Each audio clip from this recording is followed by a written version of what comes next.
पैसे का एक तकब्बुर आता है, जब वो आता है, ऐसे ही नेकी का भी एक तकब्बुर आता है। अगर संभाला ना जाए तो जैसे पैसे से लोग मुतकब्बिर होते हैं, ऐसे ही नेकी से भी लोग मुतकब्बिर होते हैं, औरतें भी मर्द भी, कि उन्हें अपनी नेकी पे नाज हो जाता है। पहले उजब पैदा होता है और उजब पर जब वो काबू नहीं पाता तो फिर तकब्बुर आ जाता है। उजब क्या है?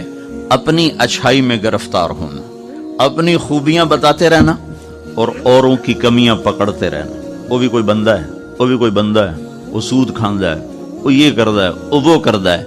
अल्लाह दा फजल है, ਅਸੀਂ ਅੱਜ ਤੱਕ ਕਦੀ ਝੂਠ ਦੇ ਨੇੜੇ ਨਹੀਂ ਗਏ, ਅਸੀਂ ਕਦੀ 2 ਨੰਬਰ ਗੱਲ ਨਹੀਂ ਕੀਤੀ, ਅਸੀਂ ਕਦੀ 2 ਨੰਬਰ ਸੌਦਾ ਨਹੀਂ ਵੇਚਿਆ, ਅਸੀਂ ਕਦੀ ਗੱਲ ਤੋਂ ਮੁਕਰੇ ਨਹੀਂ ਹੈ। ਉਹ ਫਲਾਣਾ ਉਹ ਤਾਂ ਨਾਮ ਮੁਰਾਦ हर बोल ते मुकरिया बैठा है। अब अपनी अच्छाई और दूसरे की बुराई